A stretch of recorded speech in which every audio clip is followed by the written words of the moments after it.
I'm Nicole Lappin, the only financial expert you don't need a dictionary to understand.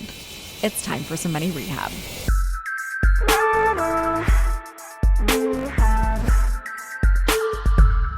If you're like me, you worry every single time you file your taxes that you're going to accidentally break the law and therefore accidentally go to jail. Today, we're going to talk about actual financial crimes, though, and one of the most serious ones, insider trading. Insider trading is the buying or selling of a publicly traded company's stock by someone who has private information about that stock. I'll give you an example of what that would look like. Say you're the CEO of a big company, let's call it the Money Rehab company, and you tell your friend that a week from today, you're going to announce that you have become the most profitable company in the whole wide world. You blew Nvidia out of the water. Warren Buffett is investing $1 gazillion in you. Now, obviously, that news is going to make your stock price go up, and your bestie knows that. If they then buy your stock because of this not yet public information, that is insider trading. An infamous example of insider trading is the case of Sam Waxel, the CEO of ImClone Systems. In 2001, Waxel was told that the FDA would not approve ImClone's new cancer drug, and he told his friends and his family about this news before it went public so that they could sell their stock before the stock price dropped, which it obviously did, as soon as the news dropped that the cancer drug was not approved. Waxel was charged with insider trading and was sentenced to over 7 years in prison.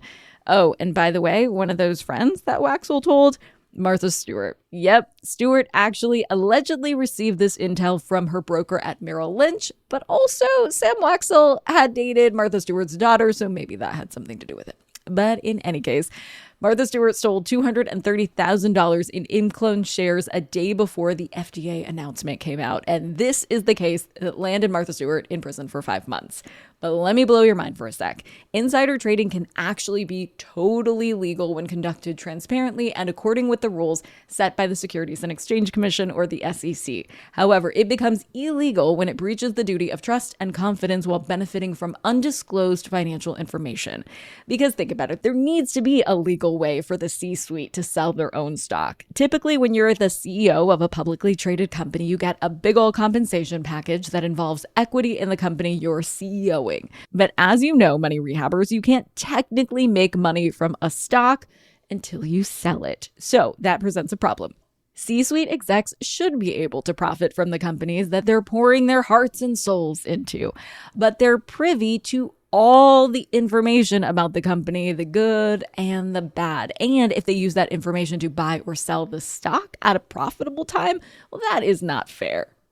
But there's a solution for this. It's called the Stay Out of Jail Plan. Just kidding. It's called the 10b5-1 plan because everything in finance has to be some sort of alphabet soup. Okay, a 10b5-1 plan is essentially a trading contract for company insiders that gives them the ability to buy or sell shares at predetermined times in a way that's compliant with the law. The predetermined times element is what's key here. These plans are designed to prevent illegal insider trading by allowing these transactions to happen in a way that does not allow the insider to have any control over the timing of buys or sells, and therefore eliminating the value of all the top secret information that they have. 10b5-1 plans provide a defense against potential legal accusations by predetermining the trades well before they happen, regardless of what good or bad information about the company comes to light. I'll give you 2 examples. In late February, Jeff Bezos sold 14 million shares of his company valued at approximately $2.4 billion. That was in accordance with his 10b5-1 trading plan. His plan stipulates that he'll sell up to 50 million shares by January 31st of 2025. Bezos, of course, stepped down as the CEO of Amazon in 2021, but he still serves as Amazon's executive chair and remains its largest shareholder with more than 938 million shares even after this most recent sale. And even after Bezos completes the sale of the full 50 million shares, he's still going to be the largest shareholder. So cool for Jeff. Similarly, Sheryl Sandberg, the longstanding COO at Facebook, now Meta, has made over $2 billion from selling Meta shares over the last decade. And all of those sales were managed through her 10b5-1 plan.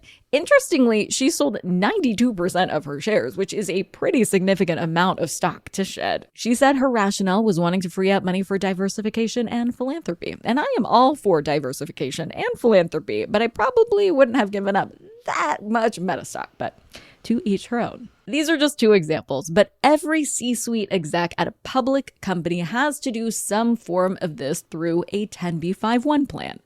But this doesn't just matter to C-suite execs. It also matters for us, the investors. Which brings me to today's tip you can take straight to the bank. Investors, you might think it's a bad sign if you see someone high up in a company selling a bunch of shares. And you might think to yourself, they must know something I don't know, so I'm going to sell my stock too.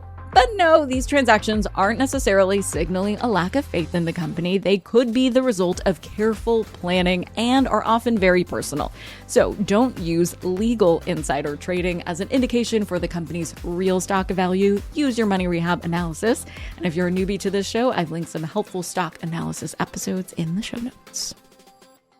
Money Rehab is a production of Money News Network. I'm your host, Nicole Lappin. Money Rehab's executive producer is Morgan Lavoie. Our researcher is Emily Holmes. Do you need some money rehab? And let's be honest, we all do. So email us your money questions, moneyrehab@moneynewsnetwork.com, to potentially have your questions answered on the show or even have a one-on-one intervention with me. And follow us on Instagram @moneynews and TikTok @moneynewsnetwork for exclusive video content. And lastly, thank you. No, seriously, thank you. Thank you for listening and for investing in yourself, which is the most important investment you can make.